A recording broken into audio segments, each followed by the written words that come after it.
America के राष्ट्रपति Donald Trump की तरफ से दुनिया के अलग अलग देशों पर लगाए गए टैरिफ को वॉशिंगटन की एक संघीय अपीलीय अदालत ने अवैध करार दिया है। कोर्ट ने निचली अदालत के फैसले पर मुहर लगाते हुए कहा कि ट्रंप की तरफ से लगाए गए अधिकतर आयात शुल्क गैर कानूनी है और इस दौरान कोर्ट ने इस ताकत का इस्तेमाल करने की राष्ट्रपति की शक्तियों पर भी सवाल उठा दिए। ऐसे में अब राजनीतिक गलियारों में चर्चाएं तेज हैं कि क्या ट्रंप अपना फैसला वापस लेंगे और दुनिया भारत के लिए ये फैसला कितना राहत भरा है। आपको बता दें कि कोर्ट के आदेश के मुताबिक ट्रंप के टैरिफ फिलहाल प्रभावी तो रहेंगे, यानी कि भारत के निर्यातकों को 14 अक्टूबर तक 50% टैरिफ से कोई छूट मिलने की संभावना नहीं है। हालांकि इस दौरान मामला सुप्रीम कोर्ट तक पहुंचेगा, ये पूरी संभावना है। इस पर सुनवाइयों का दौर भी अगले कुछ महीनों तक चल सकता है। अमेरिकी मीडिया के मुताबिक सुप्रीम कोर्ट सुनवाई के दौरान टैरिफ 14 अक्टूबर तक प्रभावी रहने की डेडलाइन को और आगे बढ़ाने का फैसला ले सकता है और इससे आगे सुप्रीम कोर्ट के फैसले के बाद ही टैरिफ के मुद्दे पर किसी तरह की राहत मिले ट्रंप को, इसकी संभावना है।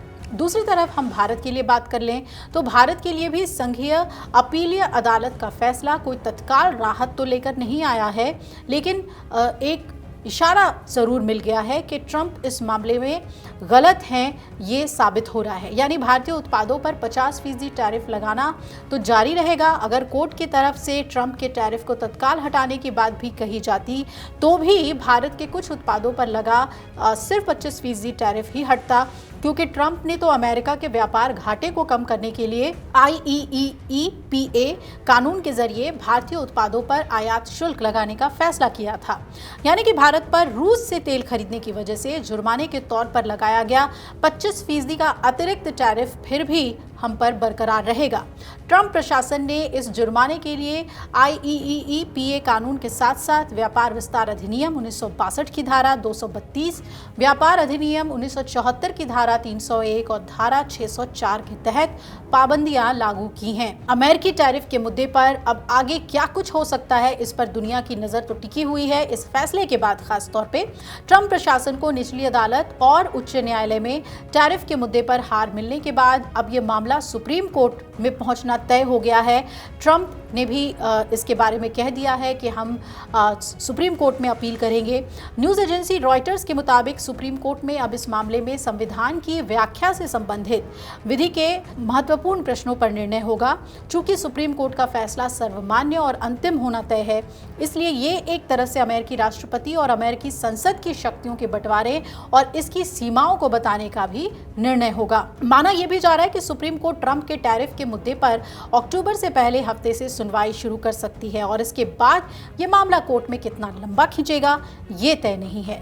रिपोर्ट्स ये भी बता रहे हैं कि अगर ट्रंप प्रशासन सुप्रीम कोर्ट में हार जाता है तो ये देखना फिर अहम हो जाएगा कि अमेरिकी सरकार अपने आयातकों से ही वसूला गया टैरिफ कैसे लौटाएगी। अब ये जान लीजिए कि क्या संघीय अदालत के फैसले से दुनिया की ज्यादातर अर्थव्यवस्थाओं पर असर पड़ेगा। ये गौर करने वाली बात है कि ट्रंप प्रशासन की तरफ से अपने व्यापार साझेदारों पर कम से कम 10% टैरिफ लगाया गया है। भारत और ब्राजील जैसे देशों पर अमेरिका की तरफ से लगाए गए टैरिफ की दर अब 50% हो चुकी है।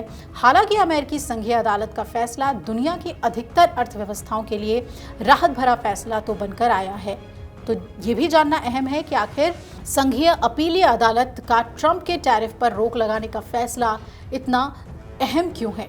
कोर्ट ने निचली अदालत के निर्णय पर मुहर लगाने के साथ ही अमेरिकी राष्ट्रपति की शक्तियों को लेकर क्या कहा है। संघीय अदालत के फैसले पर क्या असर होगा, भारत के लिए ये फैसला कितनी राहत लेकर आया है और ट्रंप के टैरिफ पर अब आगे क्या होगा। ट्रंप के टैरिफ के खिलाफ क्यों अहम है संघीय कोर्ट का फैसला। संघीय अदालत का फैसला ट्रंप के उस वैश्विक व्यापार ढांचे को बदलने की कोशिश पर बड़ा अवरोध है जिसके जरिए वो अमेरिका के साथ व्यापार करने वाले देशों पर टैरिफ लगाकर ज्यादा से ज्यादा राजस्व जुटाने का मौका ढूंढ रहे हैं। कोर्ट के फैसले के बाद अब ट्रंप की तरफ से लगाए गए टैरिफ पर रोक लगाना लगभग तय माना जा रहा है। हालांकि व्हाइट हाउस कई बार कह चुका है कि वो टैरिफ के खिलाफ दिए गए किसी भी फैसले को सुप्रीम कोर्ट में चुनौती देगा। अगर आप ये वीडियो YouTube पर देख रहे हैं तो हमारे चैनल को सब्सक्राइब कर बेल आइकन दबाएं और Facebook पर देख रहे हैं तो हमारे पेज को लाइक करें।